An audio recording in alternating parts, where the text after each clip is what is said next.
11월을 맞이하였습니다. 우리 가정과 하시는 일에 풍성한 결산이 있기를 주님의 이름으로 축원합니다. 전국 교회가 11월 셋째 주는 추석 감사 주일로 지킵니다. 이 감사절을 통해서 한 해 동안 베풀어 주신 은혜를 생각하며 감사로 영광 돌리죠. 그리고 이웃을 초청해서 나눔을 갖습니다. 이번 감사절에 하나님께서 가장 기뻐하시는 이 전도 열매를 드리기 위해서 11월 셋째 주 11월 18일을 전교인 출석주일로 지켰습니다. 지키려고 강구가 이미 되었습니다. 그래서 우리 희망교회 등록교인들이 300명입니다. 장년부 200명, 중고등부 30명, 유초등부 70명. 그래서 300명 전 교인이 이번에 주일날 참석해서 추수감사를 지키면서 하나님께 영광을 돌릴 때 얼마나 하나님께서 기뻐하시겠습니까? 오늘 이 전교인 출석주일을 앞두고 오늘 본문 말씀을 의지해서 해방받은 자의 생활, 구원받은 자의 이 생활이라는 제목으로 상고하면서요, 우리의 생활을 통해서 하나님 이번 기회에 전도 열매를 맺을 수 있도록 은혜를 주세요. 하나님께 영광 돌리고 또 전도 열매에 기쁨으로 단을 거두는 열매가 있게 해주소서, 이런 제목으로 같이 나누려고 합니다. 이 해방받은 자의 생활은 즉 구원받은 자의 생활은 항상 기뻐하는 생활입니다. 오늘 1절부터 3절에요, 여호와께서 시온의 포로를 돌려보내실 때 우리는 꿈꾸는 것 같았도다. 그때 우리 입에는 웃음이 가득하고 우리 혀에는 찬양이 찼었도다. 꿈꾸는 것 같다는 것은 전혀 예상치 못한 좋은 일이 생겼을 때의 감격입니다. 우리 입에는 웃음이 가득하고 우리 혀에는 찬양이 찼었도다. 입만 열었다 하면 웃음과 찬양이 넘쳐나는 그런 자가 됐다는 말씀입니다. 우리는 기쁘도다. 이렇게 된 것은 여호와께서 우리를 위하여 큰 일을 행하셨기 때문이다, 이런 고백이죠. 여호와께서 시온의 포로를 돌려보내셨기 때문이라는 말씀입니다. 솔로몬 왕 이후에 이스라엘이 남북으로 나누어졌습니다. 북쪽은 아수르에 의해서 먼저 망하고 남쪽 유다는 바벨론에 의해서 망하고 황폐화가 되었습니다. 그리고 포로로 끌려가서 70년이라는 긴 세월을 종살이를 하였죠. 그런데 고레스 왕을 통해서 종살이에서 해방받고 고국에 돌아왔을 때 얼마나 기쁘겠습니까? 우리나라가 일본 식민지로부터 36년 동안 고난을 당하다가 하나님의 은혜로 해방을 되었을 때 누가 말하지 않았지만은 태극기를 들고 다 밖으로 뛰어나와서 대한독립 만세, 대한독립 만세를 목이 터져라고 불렀던 분들도 계시고 또 그렇게 우리가 알고 있습니다. 이번에 문재인 대통령께서 북한 김정은을 만나게 되었을 때 그의 지지도가 80~90%가 되어지는 이 모든 국민들이 통일의 열망을 가지고 있음을, 또 실향민들이 이 일을 너무너무 기쁘게 받아들였던 것을 볼 수가 있습니다.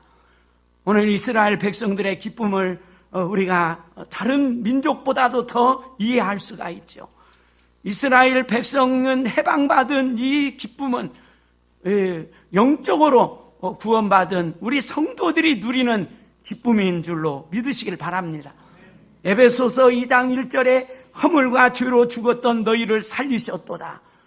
죽었던 자를 살려주었습니다. 이 공중권세 잡은 마귀의 본질상 진노의 자녀가 되었던 자들을 긍휼이 풍성하신 하나님께서 우리를 사랑하신 그 큰 사랑을 인하여 허물과 죄로 죽은 우리를 그리스도와 함께 살리셨고 그리스도와 함께 일으켜 세워주셨고 그리스도와 함께 하늘에 앉혀주시는 놀라운 은혜를 주신 줄로 믿으시기를 바랍니다.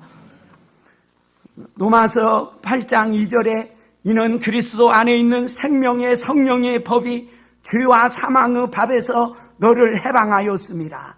죄와 사망에서 해방과 생명과 평안을 주셨다, 이렇게 말씀하고 있죠. 사랑하는 성도 여러분, 오늘 이 말씀을 볼 때 해방받은 이스라엘 백성들의 기쁨은 너무 말할 수 없습니다. 그런데 그 기쁨보다도 더 큰 은혜를 받은 것이 저와 여러분이 예수 믿는 자들이 받은 은혜인 줄로 믿으시기를 바랍니다. 그러면 저희들은 어떻게 살아야 됩니까? 입을 열 때마다 찬양이 넘쳐나는, 감사가 넘쳐나는, 꿈꾸는 그런 삶을 살아야 될 줄로 믿습니다. 305장 잘 알지만은 한번 같이 드립시다요. 305장입니다. 이 찬송을 정말 마음으로 드릴 수 있는 사람이 구원받은 사람입니다. 305장 하나님 감격 속에 부를 수 있게 해주세요.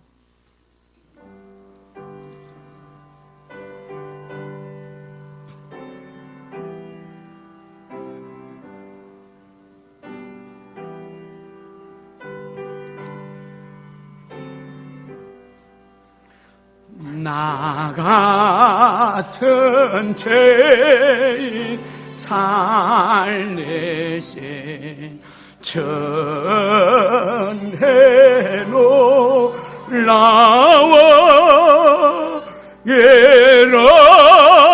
잃었던 생명 찾았고 강명을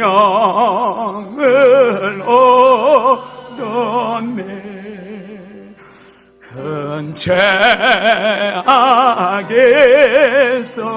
건지시 전해 고마워 나 처음 믿은 것인가 귀하고 귀하다 이제껏 내가 산 것도 주님의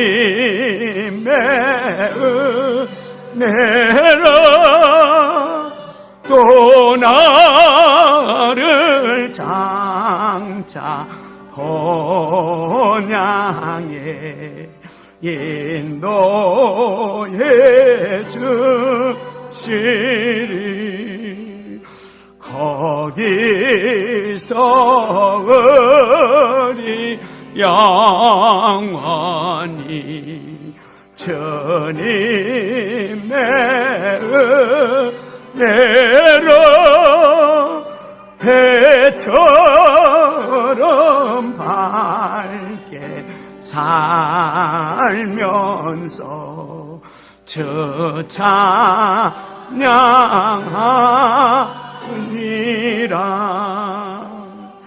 아멘.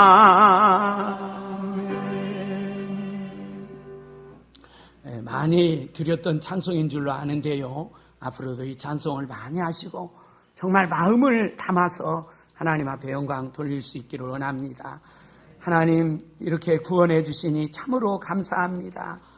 또 구원만 해주는 것이 아니라 예수 믿고 하나님의 능력으로 죄와 세상을 이기고 승리하는 기쁨이 또 우리들에게 있습니다. 죄와 싸워서 이기는 승리의 기쁨이죠. 그리고 그리스도 안에서 성도들이 서로 교통하는 교제의 기쁨이 있게 하시고 또 하나님께서 장차 주실 소망을 바라보면서 소망 중에 기뻐하는 기쁨이 저와 여러분들에게 있는 줄로 믿습니다. 빌립보서 4장 4절에 주 안에서 항상 기뻐하라. 내가 다시 말하노니 기뻐하라.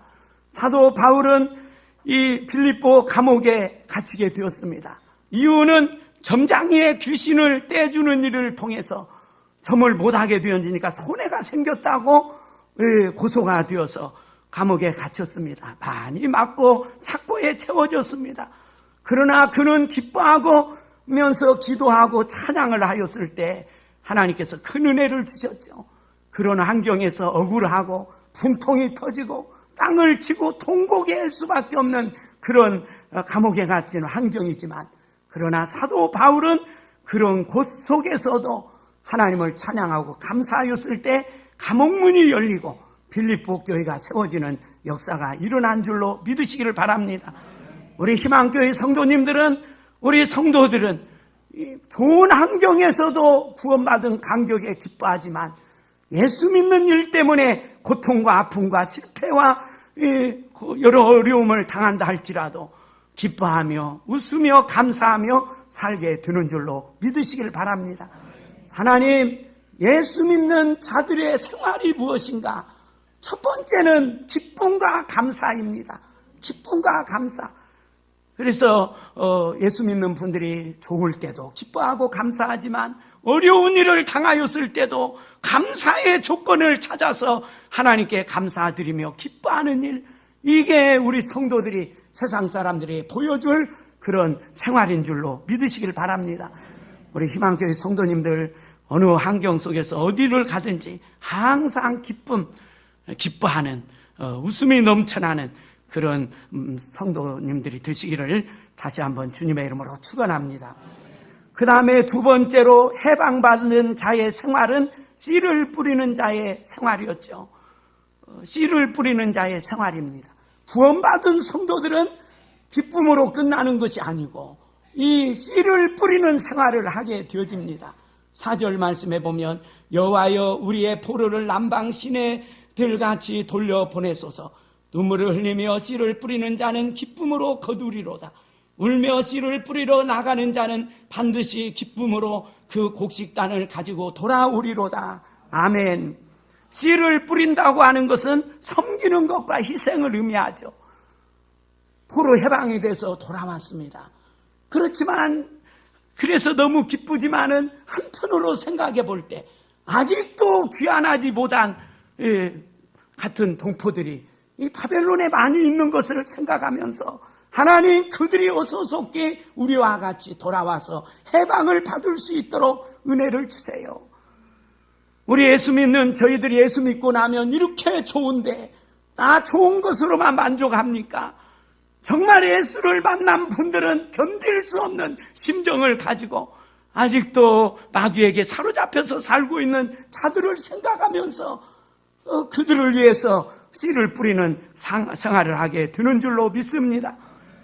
그리고 와서 포로민들이 돌아와서 보니까 70년 동안 방치되었던 예루살렘을 비롯해서 이스라엘이 황폐화가 되어져 있습니다. 그 땅을 다시금 회복시키고 살기 좋은 지역으로 만들기 위해서는 눈물을 흘리며 가꿔야만이 이제 옥토가 되고 좋은 땅으로 만들 수 있기 때문에 눈물을 흘리며 씨를 뿌리겠다, 이런 고백을 하게 되어지죠. 우리 희망교회 성도님들께서도 눈물을 흘리며 씨를 뿌릴 수 있기를 주님의 이름으로 축원합니다. 예수를 믿는 사람들은 나 편하고 나 안식을 누리고 이것이 아닙니다. 이제 예수 믿고 나면은 할 일이 그렇게 많아져요. 그래서 먼저 눈물을 흘리며 씨를 뿌린다고 하는 것은 기도하는 일입니다. 기도하는 일, 하나님께 은혜를 구하는 일이죠. 4절 말씀에요, 여호와여 우리의 포로를 남방 시내들같이 돌려보내소서. 남방 시내들같이 돌려보내주세요. 이 말씀은 유대 땅 네게부 사막은 풀 한 포기도 없는 불모지입니다. 그런데 우기가 되어서 가을, 늦가을, 겨울에 비가 많이 오면 갑자기 큰 강이 이루어져서 이렇게 물이 흐르게 되어집니다. 그렇게 사막이었던 곳이 하나님의 은혜로 우기 때는 큰 물이 흐르는 것처럼 하나님께서 기적을 베풀어 주시고 은혜를 베풀어 주셔서 포로된 자들을 해방시켜 주세요. 이런 기도인 줄로 믿으시기 바랍니다. 오늘 말씀을 보십시오. 왜 하나님께 기도합니까? 포로 귀환이 우리 사람들이 한 것이 아니에요. 여호와께서 시온의 포로를 돌려보내실 때 우리가 꿈꾸는 것 같았도다. 여호와께서 2절에도 여호와께서 그들을 위하여 큰 일을 행하셨다 하도다.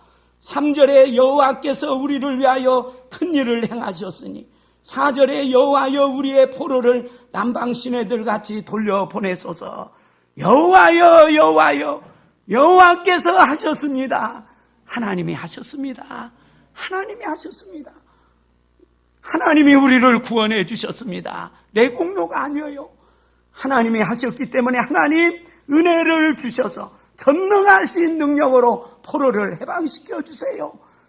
아직도 마귀에게 속해 있고 지옥 가는 저 불쌍한 우리의 형제들과 이웃들을 하나님의 능력으로 해방시켜 주세요. 먼저 하나님 앞에 눈물로 씨앗을 뿌리는 것입니다. 하나님께서는 역사하시고 기적을 베풀어 주셔서 구원해 주실 줄로 믿습니다. 그리고 눈물을 뿌린다고 하는 것은 우리가 사람들과의 관계 속에서 섬김의 이 전도를 말씀하고 있죠. 이 전도는 처음부터 예수 믿는 사람은 없습니다. 통계적으로 보면 평균 7번 전해야 믿을 수가 있다는 거예요. 7번. 그래서 한 번 하고 실망하지 마십시오. 6번이 남아 있습니다. 나만 장군에게 7번 물을 씻으라고 했을 때 고침받은 것처럼 정말 7번 진지하게 초청을 하고 만남을 가질 때 심령의 변화가 일어나게 되어진답니다. 우리 농부들을 보십시오. 열매를 맺기 위해서 몇 번을 수고를 합니까? 제가 맞춰보니까 옥토를 만들고 그 다음에 씨를 뿌리고 물을 주고 잡초를 제거하고 거름을 주고 약을 치고 하나님의 은혜를 기다리죠. 7번으로 이렇게 맞춰볼 수가 있어요. 제일 중요한 것은 옥토를 만드는 길입니다. 맞지요?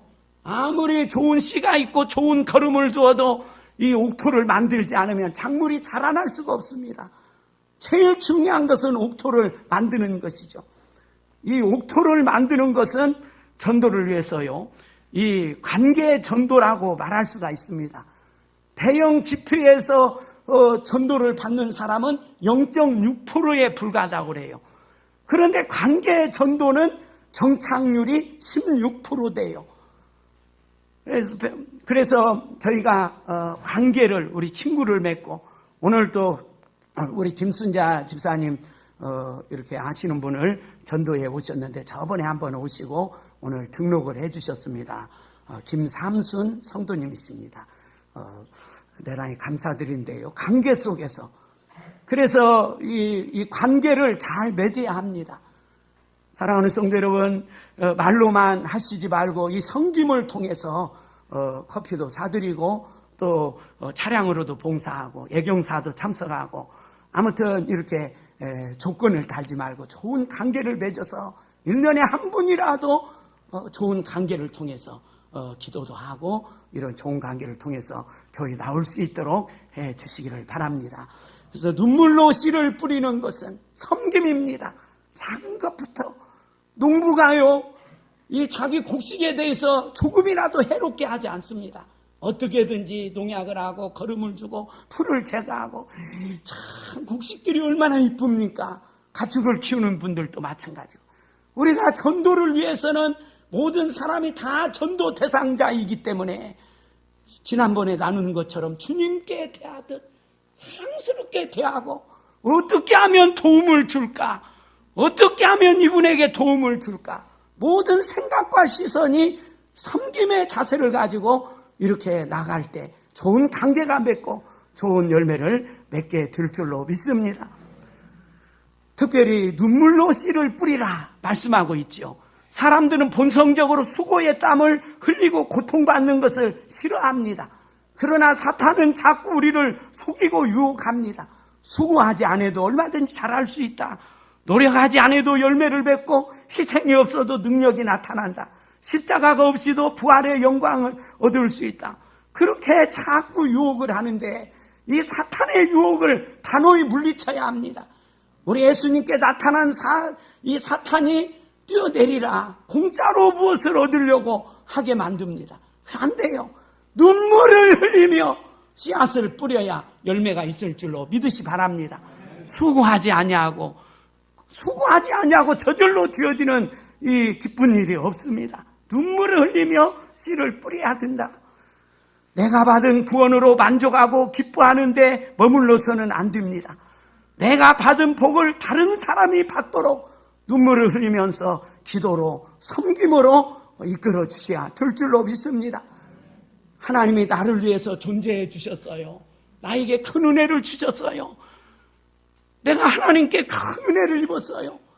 그런데 나를 위해서 존재하는 하나님으로만 끝나서는 안 됩니다. 이제 내가 하나님을 위해서 사는 존재가 될 수 있기를 원합니다.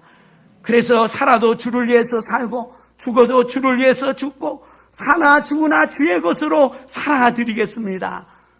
주님이 나를 위해서 이 은혜 주셨으니 나도 주님을 위해서 살아드리겠습니다 하면서 성실한 자세를 가지고 눈물로 씨앗을 뿌릴 때 하나님께서 큰 열매를 맺도록 은혜 주실 줄로 믿습니다. 해방받은 자의 생활은 눈물로 씨앗을 뿌리는 생활입니다. 구원받은 자의 생활은 눈물로 씨앗을 뿌리는 생활입니다. 하나님께 눈물로 기도하고 성도들에게 눈물로 섬기고 이런 일들을 통해서 열매 맺게 하여 주실 줄로 믿습니다. 세 번째로 해방받은 자의 생활은, 구원받은 자의 생활은 확신을 가진 생활입니다. 오늘 시편 기자는 기쁨으로 거두리로다. 반드시 기쁨으로 거두리로다. 낭망하지 않고 눈물을 흘리며 씨를 뿌리는 자는 반드시 기쁨을 가진다. 사랑하는 성도 여러분, 이 확고한 믿음을 가지시기를 바랍니다. 하나님은 공의로우신 하나님, 심은 대로 분명코 거두게 하시는 하나님이십니다. 곧 적게 심는 자는 적게 거두고 많이 심는 자는 많이 거둔다 하는 말이로다. 갈라디아서 6장 7절에 스스로 속지 말라. 하나님 없이 여김을 받지 아니하시나니 사람이 무엇으로 심든지 그대로 거두리라. 우리가 선을 행하되 낙심하지 말지니 포기하지 아니하면 때가 이름에 거두리라. 아멘. 분명코 거두는 줄로 믿으시기 바랍니다. 눈앞에 나타난 거 없더라도 낙심하지 마세요. 심어 놓으면 언젠가는 하나님이 거두게 하실 줄로 믿습니다. 제가 제 책상 앞에 이런 글을 붙여놨어요. 그래서 좀 늘 읽습니다. 언더우드 선교사님이 우리 대한민국에 와서 선교할 때 기록한 글입니다. 지금은 우리가 항무지에 있는 것 같으나 하나님이 우리 영혼과 하나인 것을 깨닫고 하늘나라의 한 백성, 한 자녀임을 알고 눈물로 기뻐할 날이 있음을 믿습니다. 지금은 예배당도 없고 학교도 없고 경계와 의심과 멸시와 천대만이 가득한 곳이지만 이곳이 머지않아 은총의 땅이 되리라는 것을 믿습니다. 주여 오직 제 믿음을 붙잡아 주소서. 선교사님들이 우리 한국에 왔을 때 풀모지와 같이 받아들이지 않고 얼마나 보이는 것이 없지 않습니까? 얼마나 낙심이 되져요. 그러나 하나님을 믿습니다. 심으면 분명코 거둘 줄로 믿습니다. 이제 선교 120년, 130년 이렇게 되어질 때 얼마나 놀라운 역사가 있습니까? 우리 한국에 교회가 없는 곳이 없고 이렇게 그리스도인들이 가득한 그런 1천만 성도가 되는 우리 한국이 됐습니다. 심으면 분명히 기쁨으로 단을 거두게 하실 줄로 믿으시고 낙심하지 마시고 열심히 심을 수 있기를 주님의 이름으로 축원합니다. 이제 훗날 저희들이 이제 다 놓고 떠납니다. 저도 이번에 백산에서 35년 동안 살다가 교회도 짓고 다 힘을 합쳐서 교육관도 짓고 사택도 짓고 저쪽에서 보면은 참 멋있네. 살기도 좋고 이랬는데 다 놓고 내려왔어요. 저는 오면서 하나님이 부르시면 다 놓고 가야 되는구나. 그것을 한번 깨달았습니다. 내 것이 아니구나. 다 놓고 왔죠. 이제 인생 끝날 비석을 세운다고 한다면 우리 믿는 성도들은 직분을 거기다 씁니다. 임병록 목사 지부, 목사표. 정말 하나님 마지막 때 목사라는 칭호를 가지고 이렇게 세워지는데 부끄럼 없는 목사로 세워질 수 있게 해주세요. 이런 기도를 드리게 되어집니다. 오늘 이 총동원 전도주일, 전교인 출석주일을 앞두고 해방받은 자의 생활을 생각해 봤습니다. 우리 예수 믿는 분들이 어떻게 살아야 전도가 되는가? 항상 기뻐하는 생활입니다. 하나님께서 은혜 주실 줄로 믿고 합력해서 선을 이룰 줄로 믿고 교회 다니면서도 걱정, 근심, 염려 그거 사람들에게 나타내지 마십시오. 정말 구원의 감격, 포로된 사람들보다도 엄청난 은혜를 입었기 때문에 우리는 이 사람들보다도 더 큰 기쁨과 감격을 가지고 싱글벙글 살아야 될 줄로 믿습니다. 두 번째로 눈물로 씨를 뿌려야 합니다. 교회와 하나님께 기도하고 또 열심히 섬기십시다. 분명히 주실 줄로 확신을 가지고 우리 뿌리십시다. 그래서 우리 희망교회가 부안의 모델이 되고 부안의 1% 이상을 감당하는 교회가 되도록 하나님께서 은혜 주실 줄로 믿습니다. 기도하겠습니다. 주신 말씀 생각하면서 하나님, 구원받은 자의 생활, 해방받은 자의 생활을 생각해 보면서 같이 은혜를 나눴습니다. 오늘 말씀대로 살 수 있도록 은혜를 주세요. 그래서 많은 열매를 맺게 해주세요. 기도하겠습니다. 하나님 아버지, 감사와 찬양과 영광을 올려드립니다. 주여 감사합니다. 감사합니다. 감사합니다. 하나님 아버지 해방받은 자들이 참으로 기뻐하면서 또 눈물로 씨앗을 뿌리면서 확신을 가지고 나아가는 것을 봅니다. 저희들도 하나님 아버지 원수마귀로부터 자유함을 얻게 해주셨사오니 주여 구원의 기쁨과 감격이 넘쳐나게 해주시옵시고 아버지 하나님 성실하게 살 수 있게 해주신 눈물로 씨앗을 뿌리고 잘 이웃들을 섬기게 해주시옵소서. 하나님 아버지 다 보고 계시고 심은 대로 거두게 하실 줄로 믿고 나가게 해주시옵소서. 우리 희망교회 권속들이 구원받은 감격을 가지고 신앙생활을 잘 감당해서 날마다 믿는 수가 더하는 초대교회 역사가 있게 해주시옵소서. 믿습니다. 맺는 기도하겠습니다. 하나님 아버지, 이 시간에는 우리 박경구 선교사님 이렇게 우리 교회에 4년 만에 방문하시게 되는데요. 오셔서 말씀 전해주시면서 또 사역지에 대한 것을 말씀해 주실 것입니다. 은혜로운 시간이 될 수 있기를 원합니다. 선교사님 나오시겠습니다. 할렐루야. 여러분을 만나게 되어서 정말 기쁘고 우리 하나님께 영광을 돌립니다. 희망교회 오기 위해서 주차하고 이렇게 계단을 걸어 올라오는데 하나님이 제 마음을 확 열어주셨습니다. 너무 기뻤습니다. 그것은 아이들이 막 떠드는 소리가 들려가지고 이 교회에 희망이 있다 하는 마음이 들어서 너무 기쁘고 감사했습니다. 와서 샌드위치도 얻어먹고 그랬습니다. 감사드립니다.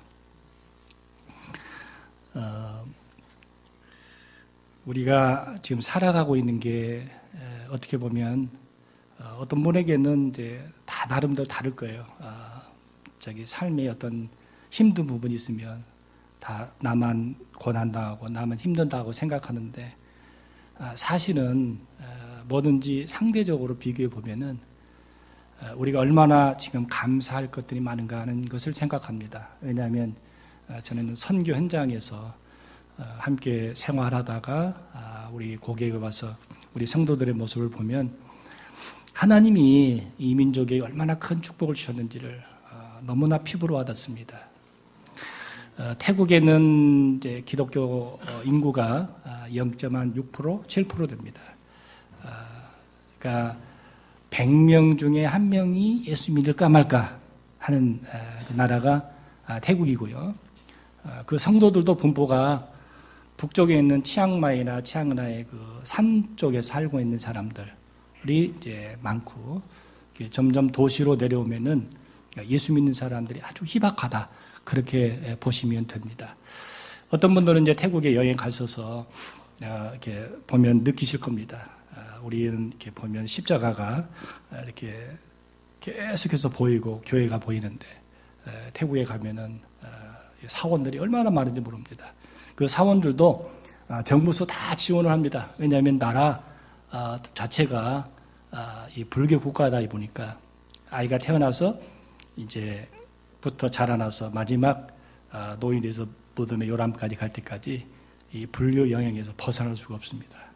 그러니까 만약에 예수 믿는 사람이 이제 하나님의 부름을 받았을 때 장례식을 어디서 치러야 될까요? 여기처럼 무슨 물론 예배를 드리지만 어떤 경우는 절에 가서 장례를 치러야 하는 그런 상황도 있습니다. 그런 거 비교해 보면 하나님께서 이 민족을 얼마나 축복하셨는가. 그리고 지금까지 하나님이 이 민족을 버리지 아니하고 쓰신다고 하는 것은 아직까지 그래도 이 민족이 하나님 앞에 쓰임받을 만한 희망이 있다는 생각을 해봅니다. 근데 가끔 이제 뉴스나 이런 데 보면은 안 좋은 소식들이 선교 현장에 들릴 때 보면은 기도하죠. 하나님, 한국교회가 무너지면 선교사들 다 철수해야 됩니다. 하는 생각을 갖게 됩니다. 그런 거에 비하면 참 한국은 하나님의 큰 물질이 문제가 아니라 어떤 이 하나님의 영적인 이 축복을 받은 민족이라고 확신합니다. 복음이라고 하는 게 사실은 먼저 태국이 들어왔습니다. 태국이 훨씬 먼저 들어왔거든요. 그런데 이 복음이 어느 지역에는 이렇게 복음의 어떤 열매가 확 피어올라서 이 시대의 어떤 하나님의 흐름에 따라 선교 도구로 쓰임받는 나라가 있는가 하면 그렇지 못하고 마른 장작에다가 이렇게 젖어 있는 그 장작을 아무리 떼도 불이 붙지 않는 것처럼 태국이 바로 그런 상황에 놓여 있다 생각하면 맞습니다. 여러분, 오늘 우리가 살고 있는 이 궁극적 관심이 어디 있느냐? 여러분, 우리 초점을 우리가 분명히 하고 살면은 그 사람은 하나님이 그 인생을 책임져 줄 것입니다. 그 초점이 뭐냐면 사실은 복음입니다.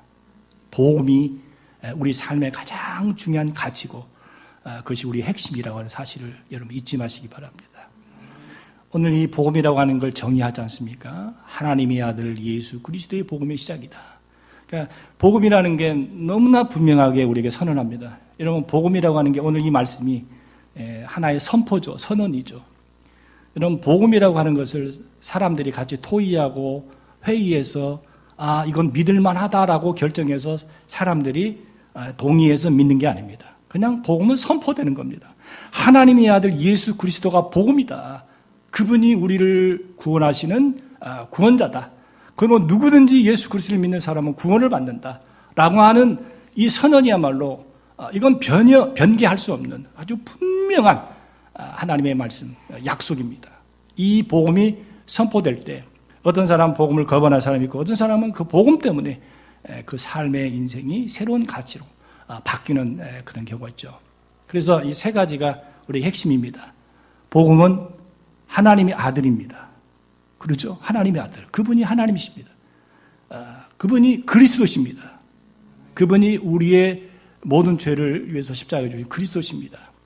그러므로 복음은 예수 그리스도로 말미암아 시작이 되었습니다. 하나님의 아들이 이 땅에 오심으로 말미암아 이 땅에 진정한 하나님의 사랑, 그 복음이 우리 가운데 오게 된 겁니다.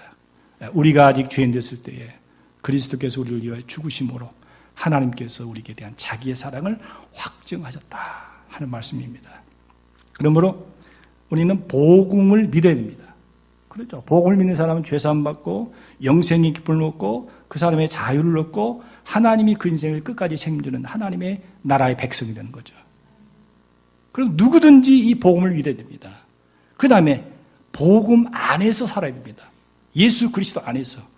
우리 삶의 중심이 그리스도라고 하는 것을 우리는 암송을 통해서 성경 갈라디 2장 20절에 우리가 늘 그 암송하지 않습니까?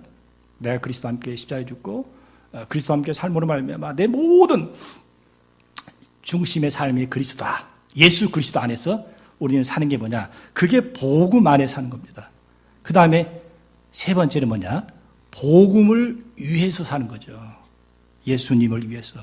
사도 바울이 참 하나님 앞에 과거에는 복음을 핍박하는 자였지만 그가 복음으로 하나님의 부름을 받아서 사도가 된 바울은 그는 부족한 자중이지만 죄인 중에 괴수라고 그는 고백하면서도 내가 살아도 주를 위해 죽고 살고 주를 위해 죽는 그 예수 그리스도가 그 삶의 모든 가치, 그래서 그리스도를 위해서 산다 하는 고백이 바로 우리가 이 시대에 하나님 앞에 순종해야 할 하나님의 말씀입니다. 그래서 복음을 믿어야 되고 복음 안에서 살아야 되고 그다음에 복음을 위해서 살아가는 것입니다. 이 복음을 위해서 살아갈 때 하나님이 우리를 어떻게 쓰실까? 하나님이 그 시대마다 그 나라와 민족을 쓰시고 어떤 데는 교회를 쓰시기도 하고 그리고 어떤 사람은 각 개인을 쓰시기도 하죠. 근데 하나님이 쓰시는 그 도구가 뭘까요? 여러분 생각해 보세요. 하나님이 우리를 선택하셨죠.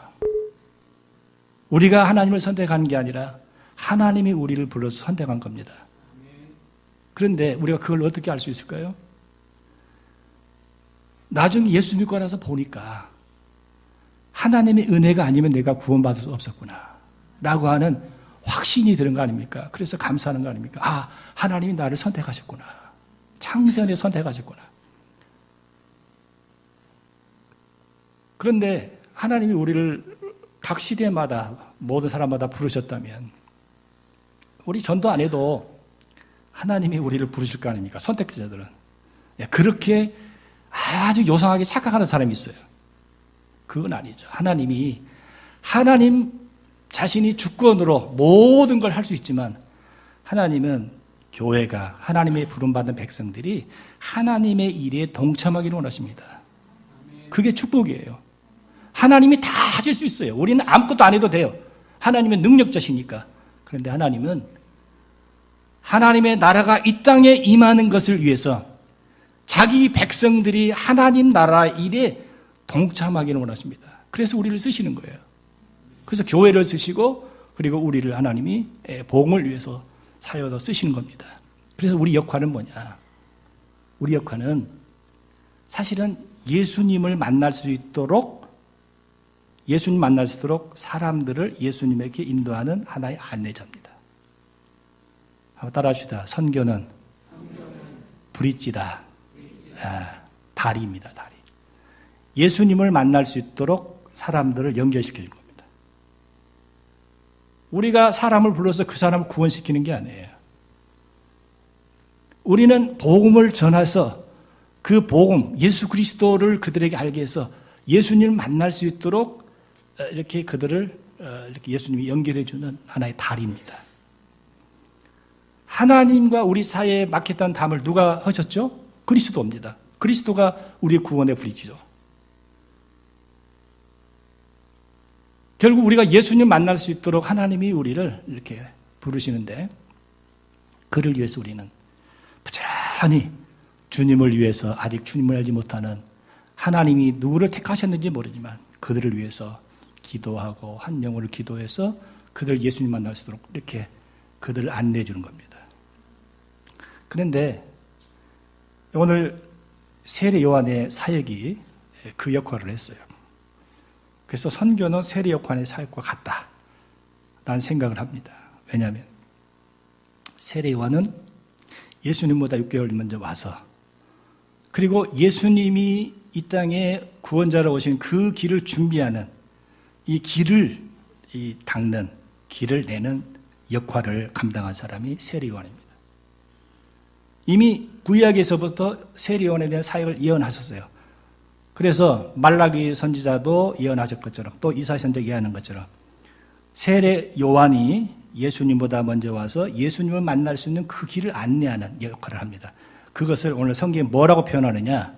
길을 닦는 역할을 한다. 길을 내는 역할을 한다. 그래서 높은 산은 깎고 왕이 어느 길을 행차할 때 왕이 잘 가도록 이 울퉁불퉁한 거 깎고 이렇게 넓혀서 왕이 행차할 수 있도록 이 가장 단단하고 완악한 이 세상의 단단한 마음이 사실 세상의 우리 마음밭 아닙니까?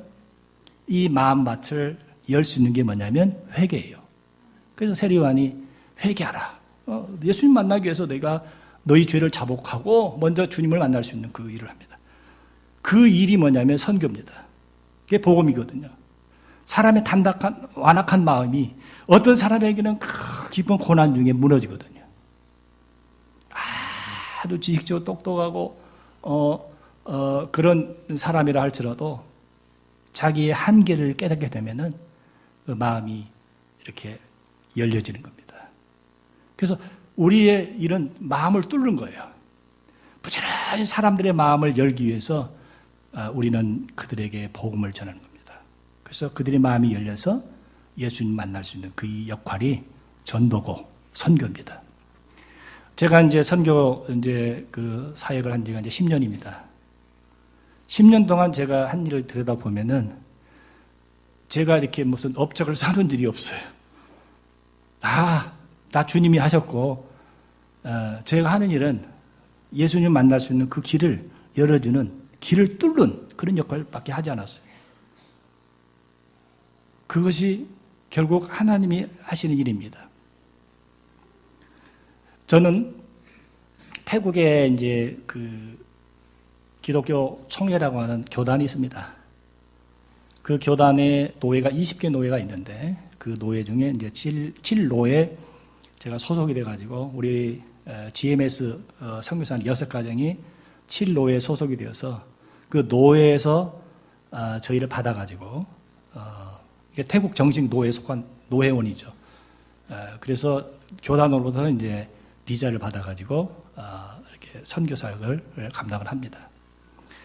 초기에는 이제 언어 마치고 이렇게 그 방콕에서 한 6시간, 차로 한 6-7시간 떨어진 거리에 그 피사눌록이라는 도시가 있는데 그냥 전주 정도 생각하면 됩니다. 예? 그러니까 그런 도시가 있어요. 이제 우리나라처럼 이렇게 막 밀집된 도시는 아니고 밀집된 도시도 있지만은 좀 이렇게 땅이 넓으니까 이렇게 퍼져 있는 그런 도시인데 거기에 이제 저희 노예 교회들이 여러 곳이 있는데 그 중에 이제 목회자가 없는 교회들이 많아요. 그래서 목회자가 없는 이 막함숭이라는 이 교회에 이제 집중적으로 거기 가서 예배를 드리는데 처음에 갔더니 그야말로 할머니 서너 분, 그 손주가 중학교, 손주가 있긴 있는데 어린 손주가 있는데 아주 젊은 할머니 하고 뭐 이렇게 해서 몇 분 예배를 드리시는데 예배를 드릴 수가 없죠. 목회자가 없으니까. 그래서 주일날 오게 되면 찬송 부르고 기도하고 그냥 가는 게 예배인데 이제 저희가 가서 이제 정식으로 뭐 사회자도 있고 또 기도자도 있고 설교도 하고 또 헌금도 하고 이렇게 해서 이제 예배에 어떤 형식을 갖췄습니다. 그래서 예배를 매주마다 원로 목사님이 태국의 원로 목사님 한 분 오시고 그 다음에 이제 그 빈자리를 제가 와서 같이 예배를 드렸는데 처음에 이제 가면은 태국말을 이제 나름대로 일주일 내내 이제 그 한국말 갖다가 태국말 번역을 합니다. 번역을 해서 이렇게 해가지고 일단은 뭐 언어가 약하니까 태국말로 이제 막 읽어요. 그러면 읽으면 나도 무슨 말인지 모르고 듣는 사람도 무슨 말인지 모르고 그렇게 되더라고요. 왜냐하면 이 언어라는 게 태국에는 이렇게 높낮이가 있거든요. 또 이렇게 긴 장모음이고 단모음이고 또 성조라고 해서 높았다 낮았다 막 이런 게 있어가지고 이게 훈련이 잘 안 되면은 제가 아무리 얘기해도 태국 사람들은 하나도 못 알았습니다. 그러니까 저는 열심히 설교하는데 성도들은 못 알아듣는 경우가 굉장히 많죠. 그렇게 하다가 이제 생각했죠. 하나님, 이 성도들의 마음이 이렇게 열리기 위해서는 제가 이렇게 준비하면 안 되겠습니다. 그래서 이번에는 그냥 한글로 썼습니다. 제가 한글로 써놓고 그냥 생각나도 태국말로 했어요. 그러니까 좀 알아듣더라고요. 그렇게 해서 이제 한 몇 년간 거기서 거의 3년 정도 사역을 했는데 사역을 하고 나서 이제 그 노회에서 태국에는 교회 그 신학생들이 와가지고 사역을 이제 실습을 합니다. 그래서 3학년 이제 다니고 그 학업을 중단하고 1년 동안 거의 한 10개월 정도 가까이 그 현장에 가가지고 사역을 해야 됩니다. 그래서 그 신학생을 이제 보내주셨어요. 그래서 한 해 보내주고 2해 보내주고 그래서 이제 신학생이 오면 그래도 저보다는 그래도 태국말을 잘하니까 신학생이니까 그렇잖아요. 태국 사람이 태국말 못하면 안 되니까. 그래서 이제 그런 가운데 어느 날 하나님께서 이제 그냥 그래도 교회를 어디다 개척을 했으면 좋겠다 하는 마음을 갖고 기도하고 있었어요. 근데 나중에 이제 영상을 제가 이렇게 사진 카트 몇 개 보여드릴 텐데요. 거기에 그 판이다라는 자매가 있는데 이제 결혼을 하셨고 아이가 초등학교 유치원 다니는 아이가 하나 있고 남편은 미국 사람입니다. 근데 우리 선생님은 어디서 만났냐면 학원에서 만났어요. 근데 그 학원에서 만날 때는 이 선생님이 그 무슬림 신자였습니다. 예수 믿는 사람이 아니고 저 태국 남쪽에 남부지방에 살고 있는 그 무슬림 집안이 무슬림이니까 우리가 학원에 그 공부할 때만 해도 뭐 예수 믿으라 하면은 전혀 관심이 없죠. 왜냐하면 자기는 무슬림이니까. 종교를 바꾼다는 게 이렇게 쉬운 일이 아니죠. 그런데 복음이라는 게 참 하나님의 역사입니다. 신비로운 거죠. 그러니까 그냥 호기심 따라 교회 가가지고 뭐 가다가 이분이 이 복음을 듣게 된 겁니다. 마음이 열린 겁니다. 저는 이제 언어를 마치고 이렇게 있는데 어느 날 우리 선생님한테 전화가 왔어요. 선교사님 제가 교회를 나가고 지금 예수 믿게 됐다고. 그러니까 이게 믿을 수가 없는 거예요. 무슬림 신자가 어떻게 예수를 믿어요?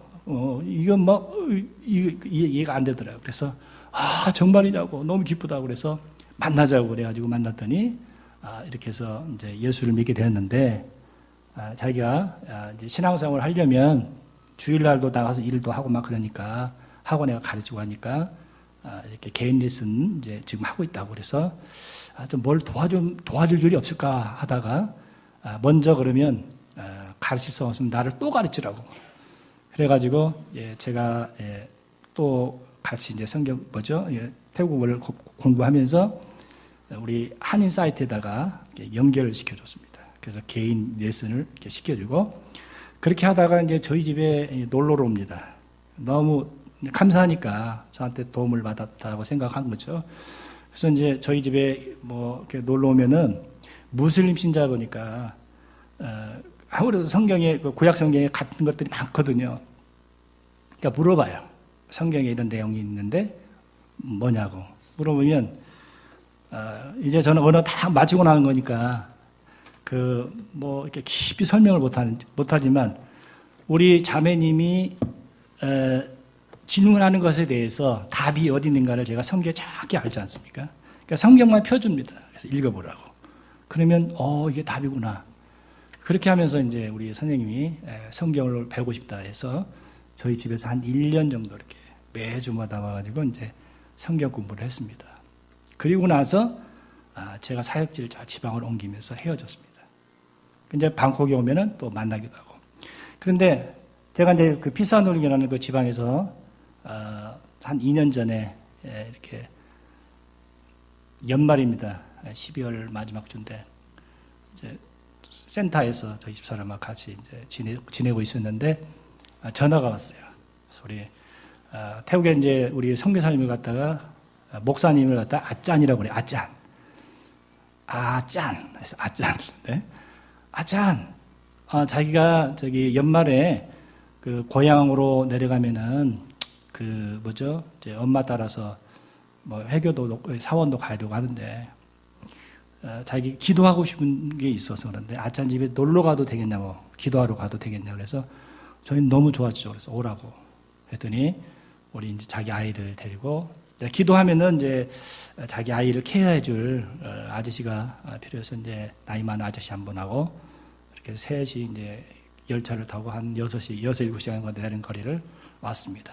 그래서 12월 마지막 주하고 1월 첫 주하고 한 2주 정도를 이제 저희 센터에서 같이 이제 기도하고 저녁 기도하고 아침에 새벽에 큐티하고 기도하고 오전에 또 예배드리고 또 오후에는 또 자유시간 성경 읽고 이렇게 해서 한 2주 정도 지내다가 우리 자매님 기도 제목 그다음에 제 기도 제목은 내가 이렇게 해서 교회를 좀 개척을 어디다 하고 싶은데 기도를 하고 있다고 얘기했습니다.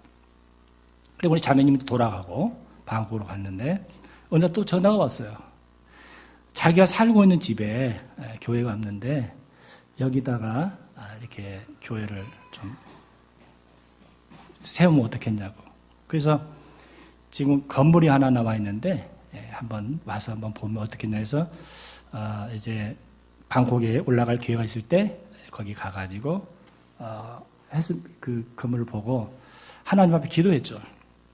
근데 제가 이제 세 가지 그 생각에 하나님이 이제 그 마음을 주셨다고 믿고, 첫째는 제가 섬기고 있는 그 마캄순교회 이제 신학생이 왔으니까 내가 없어도 이 교회는 예배를 드리겠다 생각해서 첫 번째 이유.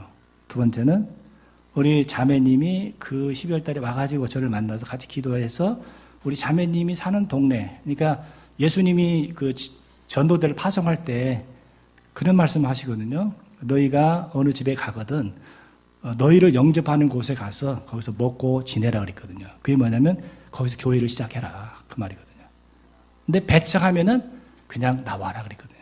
그러니까 우리 자매님이 사는 곳에 교회가 없다니까 하나님이 두 번째 이유를 주셨구나. 세 번째, 그곳에 교회가 없으니까 누군가는 와서 이게 복음의 문을 열어야 되는데 하나님이 그럼 내가 먼저 시작해서 열어야 되겠다는 생각이 하나님 마음 주셔서 그곳에 가서 이제 방콕에서 한 1시간 이게 우리나라 한강에 이렇게 고수부지 있는 것처럼 그런 지역입니다. 거기에서 이제 그 센터를 이렇게 얻고 저 집사람이 둘이 거기서 거주하고 한쪽에 이제 건물 하나 이제 예배 드리는 장소로 하고 거기서 사역을 한 이제 1년 가까이 했는데,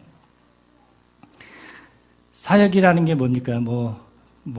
거기 예수 믿는 사람이 그 주변에 있는 것도 아니고 아주 적합한 거죠. 맨 땅에 이제 헤딩하는 거죠. 그러니까 예수 믿는 사람은 우리 그 선생님 한 분, 그 다음에 애기 봐주러 왔다는 아저씨, 그 아저씨 이제 그 센터에서 일하도록 저희가 이제 사례비 좀 주고 이렇게 일하도록 이렇게 도와줬어요. 직업이 없으니까. 그래서 그분하고 이렇게 해서 매일 아침에 모여서 성경 읽고 기도하고 점심 먹고 그게 일입니다. 그리고 나가서 이제 전도하는 거 전도지 가서 돌리고 그렇게 한 10개월 지내다가 집 주인이 이제 가게세가 너무 그 지역이 이제 관광지가 되다 보니까 월세를 너무 많이 받아가지고 지금 센터를 다른 곳으로 옮겼습니다. 좀 싼 곳에. 저희가 옮긴 곳은 사실은 그것도 이제 하나님 또 이렇게 참 한 몇 달 두세 달 정도 공백이 있었어요. 센터를 옮기고 나서. 근데 우리 선생님이 또 전화하기를 그 동네에 어떤 자매님이 한 분 계시는데 집주인이거든요. 근데 거기에 지금 살고 있는 사람이 이제 나간답니다. 근데 거기에 자기가 왔다 갔다 지나가다 보니까 이 아가페 센터라고 이렇게 십자가가 있는데 그게 없어진 걸 보니까 좀 우아했던 것 같아요. 그래서 자기 집을 이제 와서 여기다가 센터하고 여기서 사역하면 어떻겠냐고 이제 제안이 왔어요. 그래서 저희 집사람 둘이 가서 이제 보고 이제 이렇게 기도하고 결정해서 지금은 그곳에 이제 임대료도 훨씬 저렴하게 거기 들어가서 지금은 이제 예배를 우리 자매님, 저 집사람, 그 다음에 거기 동네 아이들, 그리고 그 집 주인 아저씨, 아버지죠, 아버지. 그 자매님 아버지, 이렇게 해서 이제 또 거기 데리고 있는 조카 같은, 손주 같은 사람, 중학생. 그래서 지금만 이제 예배를 드리고 있다가, 이제 저희가 안식년으로 나오면서, 그곳에 이제 저희 아는 어떤 전사님이 자기도 1년 동안 지금 쉬고 있는 중이니까 예배를 대신 드리겠다 해서 그 사람을 맡겨놓고 지금 나와 있는 상태입니다. 나중에 한번 영상 한번 보시면 설명해 드리겠습니다. 사랑하는 여러분, 제가 지금까지 쭉 얘기한 게 뭐냐면 그 선교라는 게 같이 이제 어울려 사는 거 아닙니까? 이게 사는 건데 하나님이 한 영혼을 보실 때요, 그 마음을 이렇게 열어주셔요. 절대 마음이 열리지 않고서는 복음을 믿을 수가 없어요. 그래서 오늘 우리의 사역은 뭐냐면 세례 요한처럼 마음을 열어주는 사역을 하는 겁니다. 예수님을 만날 수 있도록 그 역할을 우리가 감당하는 겁니다. 한 영혼 한 영혼을 향해서 찾아가 기도해서 그들을 예수님 만날 수 있도록 역할하는 게 그게 선교고 복음입니다. 또 하나 중요한 게 있어요. 그게 뭐냐면 세례 요한이 여기 보면 6절에 보면 낙타 털 옷을 입고 허리에 가죽띠를 띠고 메뚜기와 석청을 먹더라 이거든요. 광야에서 세례 요한이 살았던 삶을 얘기하거든요. 근데 이 메시지가 사실은 우리에게 뭘 의미하느냐면 오늘 우리가 복음을 믿는 사람이 이 세례 요한과 같은 사실 자기 삶을 이렇게 절제하는 그런 훈련이 필요합니다. 절제가 필요합니다. 그런데 이 절제가 없는 이 삶이 사실 이 사회에 우리 이 그리스도인들이 빛과 소금의 역할을 감당하지 못하는 겁니다. 여러분,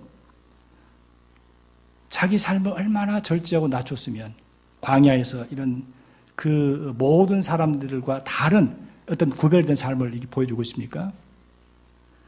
오늘 우리의 삶이 너무 풍요롭다 보니까 하나님이 우리에게 주신 이 복음의 가치를 이렇게 전달해야 되는데 그것을 방해하는 일들이 되더라는 겁니다. 그래서 결국 오늘 우리가 다시 한번 복음으로 돌아가야 됩니다. 삶을 절제해야 됩니다. 우리의 어떤 풍요로운 삶이 방종하고 죄를 짓는 거라면 여러분 그거 하나하나 다 끊어버려야 됩니다. 절제해야 됩니다. 세례 요한은 나시린이었거든요. 하나님의 구별된 사람으로 삶을 살았거든요. 복음을 위해서, 그리스도를 위해서 그 삶을 준비한 것처럼 오늘 이 시대 한국교회가 오늘 우리에게 필요한 게 있다면 여러분 우리 그리스도인의 삶에 절제가 필요합니다. 복음을 위해서. 그 다음에 마지막 키포인트가 뭡니까? 주인공은 예수 그리스도다. 나는 너에게 물로 세례를 주시지만 예수 그리스도 내 뒤에 오시는 그분은 너에게 성령으로 세례를 주실 것이라는 겁니다. 성령으로 세례를 주신 그분이 복음이고 그분이 우리의 구원자이시라는 사실을 분명히 메시지를 전하고 있습니다. 그런데 오늘 이 부분을 놓쳐가지고 그리스도가 없는 교회가 있고 그리스도가 종전받지 못하는 교회의 삶이 있습니다. 우리 삶에 정말 그리스도가 내 삶의 주인공으로 그분이 높임을 받는가? 아니면 내가 복음에 흐려져가지고 묻어져서 절제된 삶이 없이 내가 마치 주인공처럼 내 삶의 만족을 위해 살고 있는 건 아닌가? 여러분, 예수 그리스도는 우리에게 성령으로 세례를 주신 분입니다. 그분이 복음입니다. 이 복음이 없으면 우리는 아무것도 아닙니다. 이 복음이 없으면 부활도 없습니다. 오직 복음은 예수 그리스도입니다. 그분이 우리의 주인공입니다. 여러분, 예수 그리스도의 주인공을 위해서 여러분의 삶에 남은 생애가 얼마인지 모르지만 그걸 투자할 수 있는 가치가 있지 않습니까? 아주 삶의 중요한 가치가 있지 않습니까? 그 일을 위해서 오늘 우리가 희생하는 거죠. 사랑하는 여러분, 선교사도 지칩니다. 힘들 때가 있고요. 낭망이 빠질 때가 있어요. 제가 지난 1월 마지막 주인가요? 우리 노회에서, 이제 태국 노회입니다. 노회에서 그 구정 때쯤 돼가지고 각 지방교회를 방문하는 그런 행사를 합니다. 왜냐면 도시교회가 지방교회 가서 이제 같이 방문해서 예배드리고 이루하는 그런 일이 있습니다. 그래서 우리 선교사님들도 한 팀이 돼가지고 이번에는 저쪽 그 동북부 쪽에 수린이라는 지역하고 그 부리람이라는 지역하고 그쪽 돌았거든요.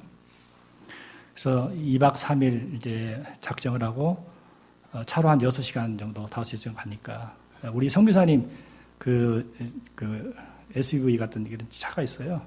그 중고로 하는 산 차가 있어서 그 차로 우리 이제 선교사 5분이 차를 타고 가서 사역을 다 마치고 이제 오면서 중간에서 이제 하룻밤 자고 좀 휴식을 취하고 오려고 아침에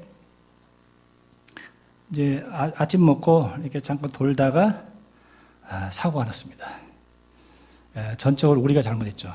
왜냐하면 차가 오는 걸 못 보고 이렇게 유턴하다가 언덕에서 차가 하나 크게 올라오더라고요. 이 차가 오더니 저는 그 장면을 눈으로 봤어요. 하는 차가 오는데 이 차가 그냥 저희 차를 꽝 하고 봤더라고요. 근데 그 받는 부분이 하필이면 제가 뒷좌석 맨 오른 이쪽에 탔는데 태국의 운전대가 그 반대입니다.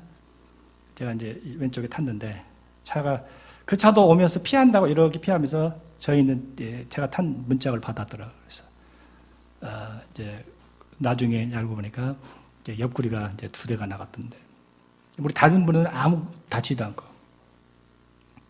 그러니까 사역을 할 수가 없어요. 그래서 누워가지고 그렇다고 병원에 이제 입원해가지고 있을 수도 없고 먼저 이제 교통사고 났으니까 가까운 병원에 가서 엑스레이 찍었는데 별 큰 드러난 게 없으니까. 근데 집에서 누워 있으니까 너무 아프고 그렇게 해서 1주, 2주 이제 지내다 보니까 너무 심해서 다시 한번 감사합니다. 병원에 가서 이제 체크하니까 이제 갈비대가 2대가 나왔더라고요. 그러니까 사역은 이제 안 되죠. 운전하기도 힘들죠. 거기다가 교회임들이가 이제 배가 한 40만 원 정도, 50만 원 정도 되면 70만 원 정도 이렇게 올려가지고, 그것도 막 심각하죠. 어떻게 갈지를 모르고 있을 때, 지치니까 하기 싫더라고, 일이. 그냥 태국 사람 만나는 것도 싫고, 그냥 이제 저희가 하는 태국 사역자가 이제 토요일날 사역하는 사람이 있고 주일날 사역하는 사람이 있거든요. 같이 우리 팀 중에. 그냥 맡겨놓고, 아프니까 그냥 운동도 못하고, 이렇게 막 몸도 나고. 그런 가운데, 조금 전에 제가 얘기했던 것처럼 어느 그 성도 한 분이 예수 믿는 사람이 다른 교회 나가는데 자기 집을 이제 이렇게 렌트 해준다고 연락이 와서 갔는데 저희 집사람 둘이 갔어요. 그러니까 제 마음이 조금 닫혀 있으니까 힘드니까 그게 좋은지 나쁜지도 잘 생각이 안 나더라고요. 그래서 한국 사람 개념을 보면 이게 무슨 이게 무슨 건물인가 하는 생각이 들더라고요. 그래서 여기 하자라고 제가 확답을 주지도 않았는데 또 우리 같이 사역하는 이제 그 토요일 날 사역하는 집사님 한 분, 우리 자매님 주일날 이렇게 해서 막 사역을 하는데 그분들이 가서 보고 오더니 너무 좋다는 거예요. 여기가 좋다는 거야. 하자니. 그래서 그러면 합시다. 태국 사람이 좋다고 하니까 선교사가 퍼주는 것만 잘하면 되지 않습니까? 하자고 해서 이제 계약을 하고 계약도 이제 종이로 막 쓴 게 아니고 아직 정식으로 쓴 거 아닌데 그 집 주인이 뭐라고 하냐면 선교사님 여기 있을 때까지 하세요. 그냥 나가라 우리가 나갈 때까지 그냥 주겠다는 겁니다. 하는데 그렇게 해놓고 이제 연락이 오기를 이제 선교사님 이제 다음 주에 우리 이제 이렇게 한번 모일 겁니다. 다음 주에 꼭 오세요 하더라고요. 저희 집사람하고 둘이 이제 다음 주에 갔더니 글쎄 제가 그랬거든요. 이삿짐을 옮기려면 차를 빌려줄 테니까 다 옮기라고 그랬더니 이분들이 우리 선교사님 아프다고 자기들이 그냥 애들 오토바이다 싣고 하고 해가지고 짐을 다 옮겨놨더라고요. 그리고는 그 다음날 이제 그리고 나서 예배를 드리면서 간증을 하는데 어느 우리 토요일에 사역하는 그레이스라는 집사님이 계시는데 그분이 간증하기를 자기가 하나님이 이제 자기가 꿈을 주셨는데 그 임대한 자리 그쪽에 이게 논바닥처럼 이렇게 막 거북이등처럼 갈라지는 그런 꿈을 꿨는데 누군가 뒤에서 이렇게 수도꼭지를 딱 들더래요. 딱 봤더니 저라는 겁니다. 그래서 저는 하나님 저 꿈 안 주셨는데 그랬더니 자기는 하나님이 분명히 아짜니 뒤에서 물을 틀었대요. 그거 어떻게 합니까? 제가 물을 틀어줘야지. 그래서 임대료도 대주고 계속 물만 트는 겁니다. 애들 간식이면 간식비도 줘야 되고 뭐가 필요합니까? 뭐 또 드려야 되고.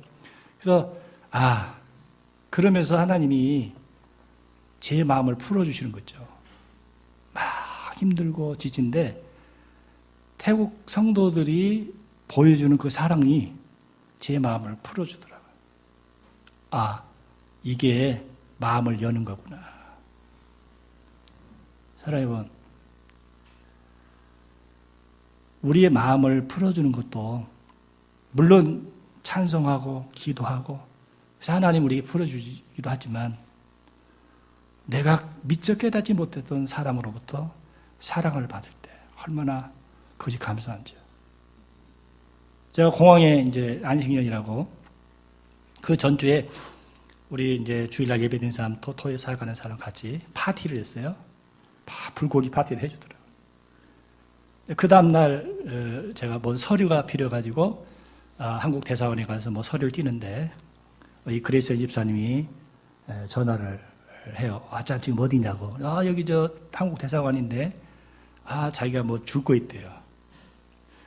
그래서 뭘 줄 거냐 해서 그러니까 그날 그 파티하는 날 어떤 태국의 교수라는 분이 한 분 계신데 그 에이백의 무슨 교수님이라고 하더라고요. 근데 그분이 와서 같이 저랑 이제 교제하는데 그분이 나한테 뭐 가방을 선물해 주고 싶다고 자기가 받았대요. 그래서 그걸 전달해 준다고 한국 대사관까지 왔는데 그러면서 하는 말이 이제 가방 주고 자기 차 안에서 뭐 딱 끄집어내더니 무슨 핸드백을 하나 또 주더라고요. 여자 핸드백. 이렇게 보니까 이게 새 것이 아니야. 이게 누가 쓰던 거예요. 아니, 그것도 아주 센 거, 많이 썼더라고. 근데 우리 집사람 준다고. 근데 제가 볼 때는 그거, 그래도 어떻게 합니까? 봤죠. 또, 이거 운동화 같은 걸 또 꺼내더라고요. 그 운동화를 또 줘요. 근데 보니까 밑발에 흙이 있으니까 누가 신던 거더라고요. 그래서 우리 집사람을 신으라고 줬는데 사이즈가 안 맞다고 그래서 이제 드렸습니다. 그래서 저희가, 우리가 없어도 너무 없나? 막 누가 쓰던 거 이런 걸 갖다 주나. 그런데 그게 아니지 않습니까? 뭔가 좀 사랑하고 싶어, 주고 싶어서 그런 거거든요. 그러면서 그날 하는 말에 어떻게 공항에 가느냐고 저보고 이제 한국 갈 때 뭐 짐 싸가지고 택시 타고 가면 됩니다. 정 안 되면 우리 아들이 데려다 줄 겁니다. 걱정하지 마시라고 그랬더니 자기가 데려다 주셨대요. 괜찮다고. 그렇게 헤어졌는데 밤 한 7, 저희가 공항에 한 12시, 밤 12시까지만 가면 되거든요. 새벽 2시 몇 분 비행기니까. 근데 한 8시 넘어서 저희 집 앞이라고 전화가 왔어요. 그래도 어떻게 합니까? 저희 집에 이제 오셔가지고 그분이 그 밤늦게까지 기다리고 있다가 저를, 우리 집사람을 태워서 공항까지 데려다 준 겁니다. 한국 사람이 해준 게 아니라 태국인이 그 밤 11시 넘을 때까지 기다렸다가 저를, 우리 집사람을 짐을 실어가지고 공항까지 픽업을 해주는 게 너무 감사하죠. 그리고 꼭 껴안고 헤어졌는데 비행기 안에서 생각할 때 하나님이 너무너무 제 마음을 이루어 주셨어요. 이게 뭐죠? 사랑입니다. 사랑 여러분, 선교라는 게 그겁니다. 누구에게 그 조그만한 사랑을 베풀어 줄 때 그 마음이 열리면요, 그 사람이 예수님 만날 수 있는 하나의 길을 여러분들이 뚫고 있는 겁니다. 우리 마음을, 단단한 마음을 뚫을 수 있는 게 뭘까요? 사랑 외에는 없습니다. 그리스도의 사랑 외에는. 그래서 사랑을 많이 베푸셔야 됩니다. 이제 우리 영상 하나 제가 사진만 좀 보겠습니다. 예. 아까 우리 어떤 자매님 깔아놨는데, 이건 지금 저희 예배 장소입니다. 이 교회거든요. 저희가 우리 그 아이들하고 같이 주일날 예배 드리는 모습입니다. 또 넘어가 보죠. 여기 같이 이제 뭐 우리 저기 가운데 있는 이렇게 아저씨가 우리 집 주인 아저씨예요. 저분은 1년에 한 번, 두 번 정도 교회를 갑니다. 그렇게밖에 못 갑니다. 나이가 들어서 배 타고 막 이렇게 택시 타고 가야 되니까. 근데 저기다가 이제 우리가 예배를 드린다니까 너무 좋았어요. 그래서 매주마다 와서 같이 예배 드리고 그 옆에 그 이렇게 낯이 있는 여자분이 그분이 판이다. 예, 그 우리 제가 아까 간증했던 우리 판이다. 그래서 우리 같이 예배 드리는. 그 다음에 기타 치고 있는 분이 전도사님이시고. 그래서 우리 지금 예. 꽃무늬 입는 분이 예, 그리스라는 분인데 새로 사람이 와서 같이 기도해 주는 장면이고요. 그 다음에 우리 이제 주일날 예배 드리는 예, 장면입니다. 그 다음에 저희가 주일날 오후에 예, 가끔 전도 사역을 하는데 동네 사람들, 자매 사람 불러서 밥도 한국 밥도 주고 뭐 이렇게 해서 예, 먹고 놀다 가는 겁니다. 그러면서 복음 전하는 거고요. 그 다음에 지금 두 분이 마음이 열려있어요. 약간은. 확신은 아닌데 예수 믿고 싶다고 해서 오신 분이고요. 그 다음에 우리 그 같이 예배 드릴 때 모습이고 그 다음 보십시다. 또 보겠습니다. 요게 주일날이고요. 그 다음에 또 하나 다른 거 보시면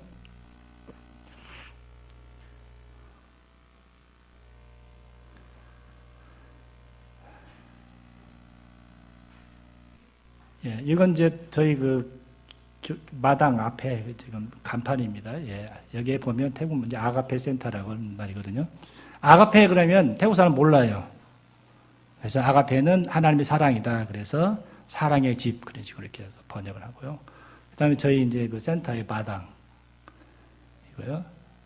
저기 가운데 이렇게 어떤 이렇게 아주 건강한 여자분이 계시죠? 그분이 집 주인입니다. 예, 보시고.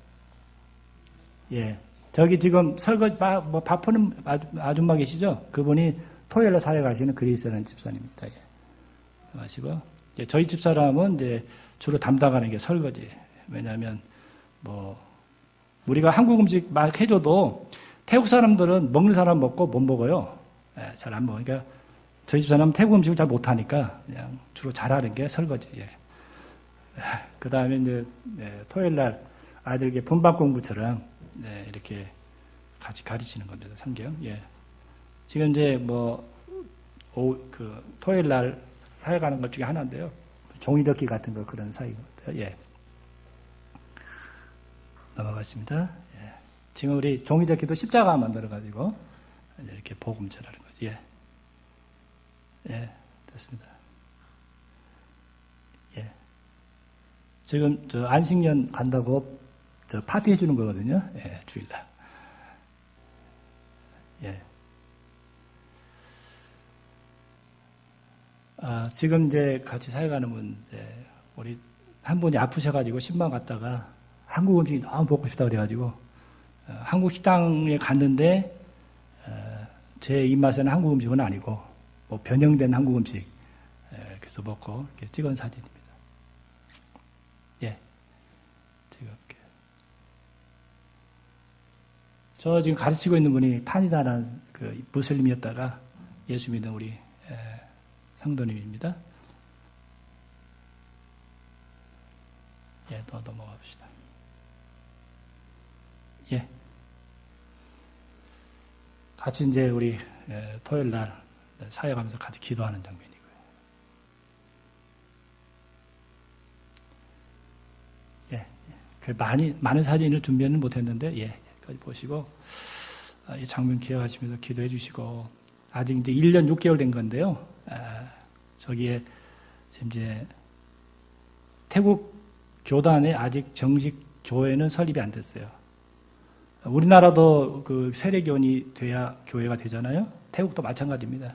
그래서 전도처, 그래서 전도처로 지금 시작이 돼가지고 이제 예배를 좀 준비 중에 있는데 아직 성도가 몇 사람 되지 않아서 지금 전도하고 있는 중입니다. 기회가 되면 우리 희망교회 목사님하고 우리 여러분들 태국에 오셔서 저 지역에, 저 지역 소개는 안 했는데 중요한 거 속이 빠졌네요. 저기 있는 지역이 그 방콕 이제 하나의 섬 지역인데 지금 아이들 주로 오는 아이들 그 사는 곳은 빈민촌입니다. 그러니까 우리가 생각하는 그런 막 판잣집 빈민촌은 아니고 집은 있는데 그 생활 자체가 완전히 빈민입니다. 부모님 뭐 없는 자녀들이 많고요. 어떤 아이는 다 아버지가 달라요. 뭐 아이가 셋이 있는데 아버지가 다 셋 다 다릅니다. 그러니까 주로 마약하고 알코올 중독. 그래서 저희가 차로 거기 있는 동네에서 태워가지고 오기도 하고 데려다주기도 하는데 언젠간 제가 애들 태우고 가는데 저쪽에서 어떤 술 먹은 큰 아버지가 비틀거리고 오더라고. 근데 차에 뒤에는 어떤 아이가 우리 아빠라고 얘기하더라고요. 그런 지역입니다. 그러니까 사실은 그런 지역에 복음이 필요한데 혹 기회가 되면 오셔서 저는 아이들하고 같이 또 놀고 복음 전하고 그런 기회가 됐으면 좋겠습니다. 하나님이 우리 희망교회가 이 시대에 복음을 위해서 사는, 그래서 예수님을 만날 수 있는 그 다리 역할, 오늘 핵심입니다. 예수님을 이어주는, 예수님을 만날 수 있는 길을 열어주는 우리 축복의 통로가 될 수 있기를 주님의 이름으로 간절히 축원합니다. 기도하겠습니다. 하나님 아버지 은혜를 감사합니다. 부족한 종이 우리 희망길을 통해 사랑을 많이 받았습니다. 기도도 받았습니다. 또 물질도 받았습니다. 하나님, 이 사랑을 이 시간 또 나눴는데 하나님, 우리 희망교회가 이 시대에 정말 복이 드문 하나님의 마음에 꼭 합한 교회로서 예수님을 만날 수 있는 그 길을 잘 이어주는 그런 아름다운 다리가 될 수 있도록 도와주시고, 이 일을 위해서 하나님 기도하며 헌신하는 우리 사랑하는 모든 성도들이 되게 하여 주시옵소서. 예수님의 이름으로 기도합니다. 아멘.